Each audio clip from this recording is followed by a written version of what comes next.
Salam sehat dan selamat datang kembali di channel Praunio Para Frater Kuskupan Agung Medan, channel yang sangat dicintai oleh saudara-saudari sekalian. Dan pada hari Minggu ini kita akan merayakan hari Minggu biasa yang keempat. Semoga saudara-saudari yang terkasih dalam keadaan sehat dan terhindar dari segala penyakit. Saudara-saudari yang terkasih, renungan kita pada hari ini saya beri judul cerita di angkot. Jadi suatu hari saya pernah menaiki sebuah angkutan umum atau di Siantar sering disebut angkutan umum untuk pergi ke suatu tempat. Pada saat itu sudah ada beberapa penumpang di dalam angkutan umum. Sebagian besar penumpang di dalamnya adalah ibu-ibu. Biasanya orang-orang yang menaiki angkutan umum adalah orang-orang yang berasal dari satu wilayah yang sama, karena angkot di Siantar biasanya ditentukan berdasarkan wilayah-wilayah. Maka wajarlah jika satu angkot itu berisi orang yang berasal dari satu yang wilayah. Ketika berada di dalam angkot, mereka sedang membicarakan suatu topik yang hangat. Yang menarik bagi saya adalah bahwa pembicaraan itu adalah tentang seseorang. Jadi mereka sedang membicarakan orang lain, atau istilah yang agak baru-baru ini gosip, atau istilah yang paling baru gibah. Orang-orang itu membicarakan orang yang berasal dari daerah yang sama dengan mereka, orang yang berasal dari satu daerah mereka. Dan kelihatannya dari pembicaraan itu mereka menjelek-jelekkan orang itu, padahal orang itu sudah sukses atau berhasil. Sangat kelihatan bahwa sekelompok ibu ini cemburu atau iri terhadap keberhasilan orang itu dan mengatakan hal yang berlebihan tentangnya. Hal seperti ini memang kerap terjadi kalau sekelompok orang dari satu wilayah berkumpul. Tidak jarang membicarakan atau menggibah orang yang berasal dari wilayah mereka yang mungkin mengalami kesuksesan atau sedang mengalami satu atau dua hal peristiwa. Saudara-saudara yang terkasih, hari ini sebenarnya sederhana. Yesus bersabda dalam Injilnya hari ini bahwa tidak ada nabi yang dihargai di tempat asalnya.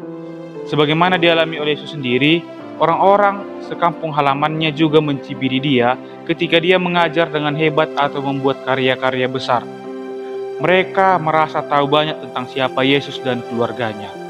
Artinya, Yesus yang dianggap oleh nabi atau orang yang baik oleh orang lain di wilayah lain, mereka tidak terima karena mereka sudah tahu siapa Yesus. Bapaknya itu tukang kayu. Jadi hal-hal seperti ini ternyata juga sering terjadi pada kita. Dalam kehidupan sehari-hari, sama seperti para tetangga atau satu kampung Yesus itu, kita sering sulit melihat dan mengikuti kelebihan, prestasi, keterampilan, kepandaian, dan kesuksesan sesama kita.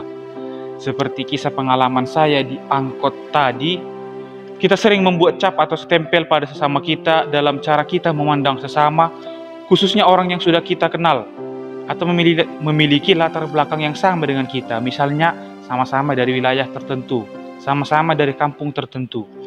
Ketika kita memiliki kehebatan, kelebihan atau kesuksesan dalam karya, tugas, usaha, kita jarang bisa menghargainya. Kita justru iri atau cemburu kepadanya.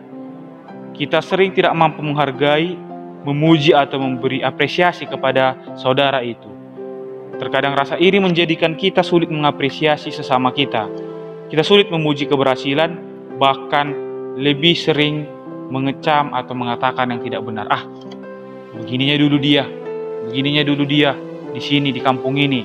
Jadi kita tidak terima bahwa dia sudah sukses karena berasal dari daerah yang sama dengan kita. Saudara-saudara yang terkasih, bahwa Yesus hari ini pesannya kepada kita sangat sederhana. Kita jangan iri kepada orang-orang yang sudah kita kenal ketika mereka sudah meraih kesuksesan. Hendaklah justru kita bangga, memuji, dan juga berusaha agar meraih hal yang sama dengannya, seperti kisah di angkot tadi. Maka saya beri judul renungan kita pada hari ini, kisah di angkot, karena di angkot sering orang-orang satu wilayah kumpul dan menggibah tentang orang lain. Maka pesannya, Tuhan mengecam rasa iri dan cemburu kepada sesama, karena itu adalah cara setan atau si jahat untuk merusak manusia. Jadi iri dan cemburu adalah jalan pertama dan paling mudah bagi setan atau si jahat untuk merusak kita. Jadi maukah kita dirusak oleh si jahat? Selamat bermenung. Amin.